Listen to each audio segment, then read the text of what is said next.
Bonjour à tous, c'est Nicolas. Aujourd'hui, c'est un nouveau partage sur le thème de l'alimentation. Alors, l'alimentation, comme vous le savez, ça ne se fait pas qu'à un seul niveau physique. Ce qui veut dire que on se nourrit sur différents plans. Sur le plan physique, eh bien, quand vous mangez de la nourriture, sur le plan émotionnel, de par les sentiments que vous ressentez, sur un plan mental, par justement les pensées que vous nourrissez dans votre monde intérieur, et il y a d'autres niveaux.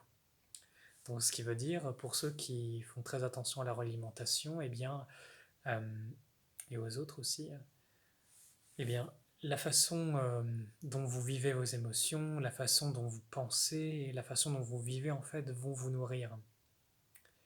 Et si vous faites très attention à votre alimentation, autant faut-il faire très attention aux pensées que vous mangez, aux émotions que vous mangez et que vous faites manger aux autres. Et là, d'une certaine façon, on comprend que on peut très facilement avoir une alimentation irréprochable. Et en même temps, eh bien, si vous nourrissez par exemple du jugement, de la colère, de la dureté, eh bien en fait, vous pouvez avoir la meilleure alimentation du monde, et bien vous allez vous empoisonner.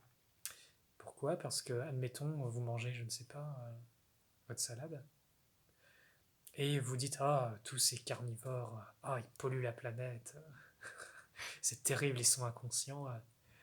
Et bien d'une certaine façon, vous avez mangé de la salade, très bien, elle peut être un super taux vibratoire, mais la pensée, l'émotion que vous avez eue juste après, eh bien, va en fait vous détruire.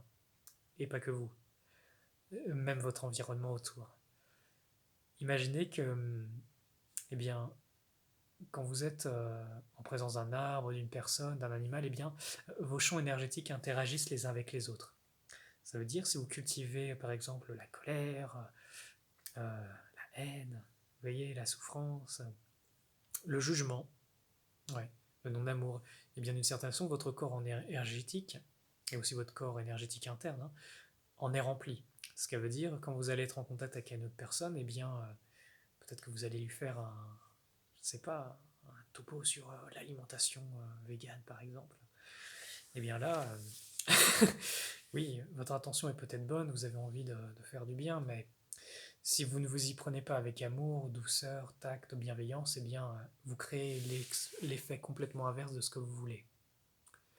Donc, souvenez-vous, pensée bénéfique, émotion bénéfique, bonne nourriture aussi, et bien ça contribue à votre alimentation.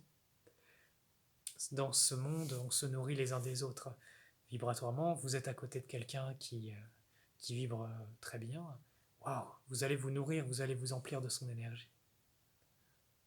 Vous voyez? Donc l'alimentation, ça se fait aussi à ces niveaux-là. Et donc pour ceux qui ont envie justement de prôner une bonne alimentation, je vous invite vraiment à prendre en compte ces quelques éléments. Et là, ça débouche sur un beau chemin intérieur. Donc si vous voulez que la population mondiale soit bien nourrie, nourrissez-vous bien. Nourrissez-vous de belles émotions, d'amour, de compassion, de bienveillance et de belles pensées aussi. Les belles pensées, ça fait beaucoup. Ça a le pouvoir de guérir comme ça a le pouvoir de détruire. Et on est tenu responsable pour chacune de nos actions. Voilà. Je vous dis à bientôt et pour une prochaine vidéo.